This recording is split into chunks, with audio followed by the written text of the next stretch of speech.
Hey guys, today I will be reviewing all of the Mission Impossible movies, so from 1 to 5, before Mission Impossible Fallout comes out tomorrow, which I will be reviewing for you tomorrow. So be excited for that. And if you don't want to be excited for that, well, I don't care.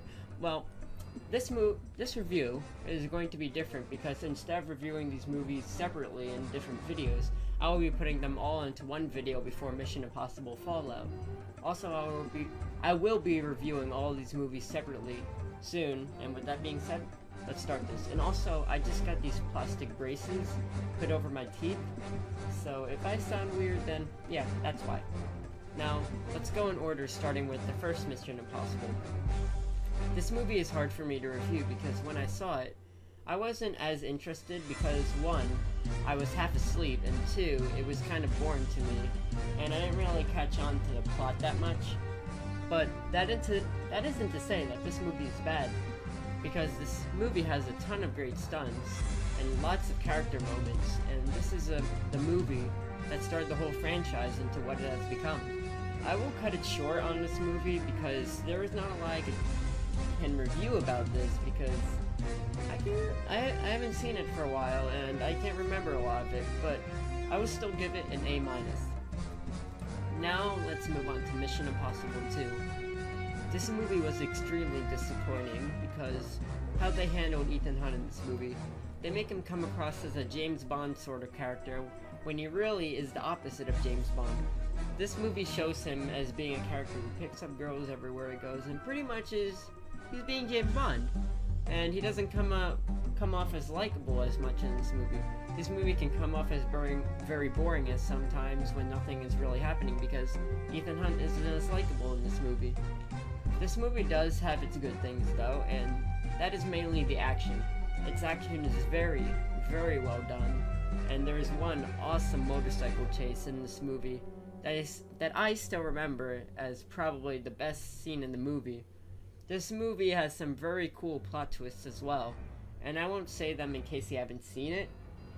Anyways, this movie wasn't bad, it was just very disappointing, and I'll give Mission Impossible 2 a C+. Now let's move on to Mission Impossible 3. Oh my god. Mission Impossible 3 helped revitalize the series and put it on a path that it needed to be on. Ethan Hunt is more a person in this movie as you feel for him, and you're on his side during this movie. All of the characters surrounding him are good as well. And this movie has the best villain of the whole franchise. Some of my flaws with the movie mainly revolve around how its action is filmed. There tends to be a lot of close-ups, and it is sort of hard to see what's happening sometimes. But overall, these movies tend to get better with it as it moves on. Anyways, I like Mission Impossible 3 a lot, and I'll give it a B+. Now it's time for Mission Impossible Ghost Protocol. This movie was great.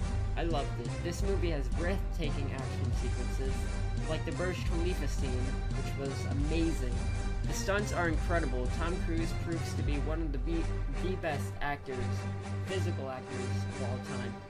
This movie also has some great character work, and you feel for all of them, and all of them are likable in this movie, which Mission Impossible 2 lacked, and this movie does a great job with all the characters. The only flaw I have with this movie is the villain. Now I like Mikhail Nyqvist, I think his name is, and a lot of his character in this movie does not have a lot of motivation. Now, that's the only problem I have with this, but he does make the plot intense and everything, so I can't completely hate on him for that. Besides, this movie was amazing, and I'll give it an A. Now finally, let's move on to Mission Impossible Rogue Nation. This movie was awesome. Not quite as good as Ghost Protocol, but it was almost there.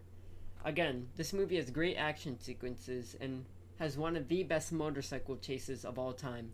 I really wish I could have seen this movie in the theater because it would have been so awesome. This movie again has great characters that you care for. The only problem that I have with this movie is the plot gets a little too hard to follow at some points. Also, the villain in this movie isn't a bad villain. They could have done a little more with him, but he was still a good villain. Anyways, this was a great movie, and I'll give Mission Impossible Rogue Nation an A. thank you all so much for watching this video, and I recently got these plastic braces put over my teeth. I talked about this at the beginning of the video, but yeah, since it sounds weird, that's why. It's kind of hard to speak. Well, it's not hard to speak, it just, everything comes off as I have a lisp, and it's annoying. Anyways, thank you all so much for watching, and I'll see you guys in the next video.